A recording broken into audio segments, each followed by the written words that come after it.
Welcome to the Prevention Collaborative's Conversation podcasts. In these episodes, our staff and partners will cover the most pressing issues relevant to the violence prevention field.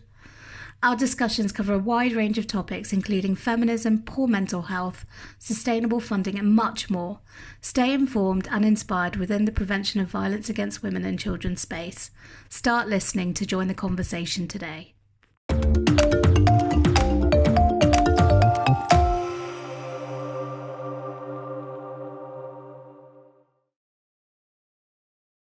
In this episode, Lori Heise and Lina Digolo will talk about why addressing the intersection of violence against women and violence against children is a vital prevention strategy. It's interesting, the violence against women and violence against children fields really have been historically separate. And I think that's a lot about sort of how they evolved in different historical and in different places. I think in general, I would say, regardless of the place, the energy and the innovation that came from trying to work on violence against women really came from women's movements, whether those be in Kenya or India or Britain. And so they were the ones that developed the analysis, that figured out what to do, that helped set up services and the like.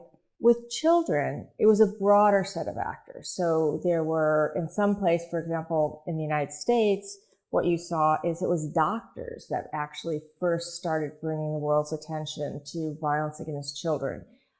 You're a doctor, so you may have seen some of this in your practice, but you know, how kids were showing up in emergency rooms and things.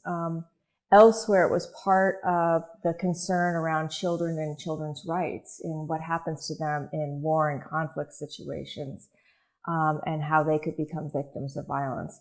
The literature shows that these two issues, particularly violence against children, child maltreatment, harsh discipline, and intimate partner violence within families actually co-occur in the same homes. I know this is something that most of us already knew, but now we have research actually showing that. We now know that they have shared risk factors, e.g. marital conflict. A house with a conflict will have the woman in that house probably going through one form of violence or another, and children within that house going through harsh discipline from the parents. The common social norms drive these two issues. And so the literature actually is convincing for us to start programming for them together.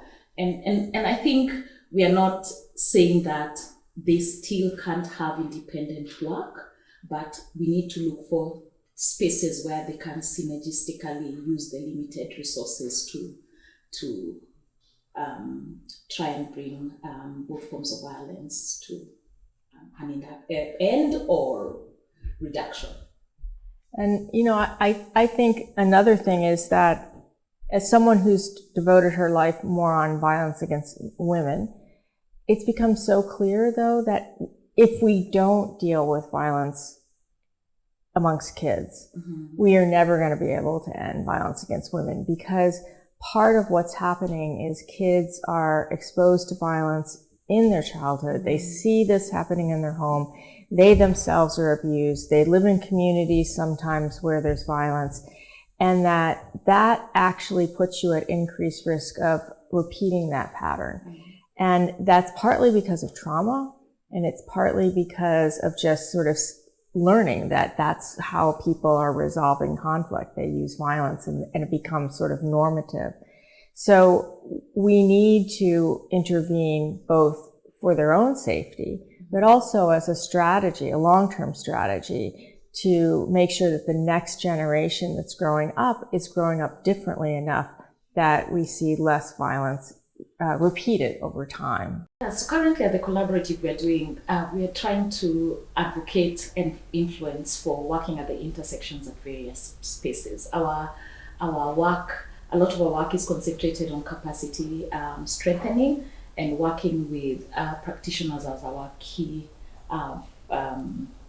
partners in terms of fast learning. This is a new space where there's a lot of learning happening on which programs work, which components actually work in terms of reduction of both forms of violence, but also helping them understand the evidence that is currently existing. I think one of the things that we're doing is we've just made a decision as an organization to work with what I call sort of the coalition of willing, the people who are willing and open to sort of try.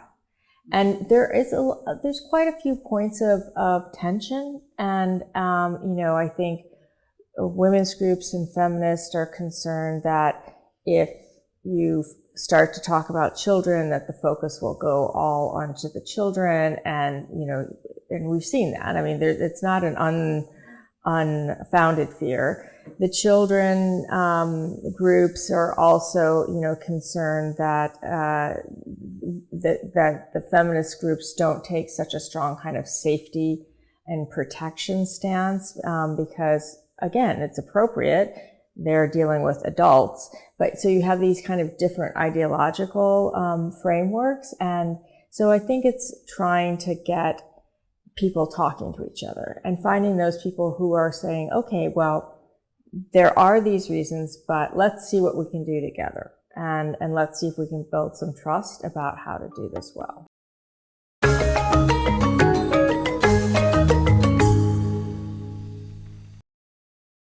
Thank you for listening to this episode in the Prevention Collaborative's Conversation series. Head over to the podcast show notes to find resources discussed in the episode. Also, there is a link to our website where you can find curated resources on our Knowledge Hub and free courses on violence prevention in our Learning Lab. And don't forget to stay connected with us on social media. See you next time.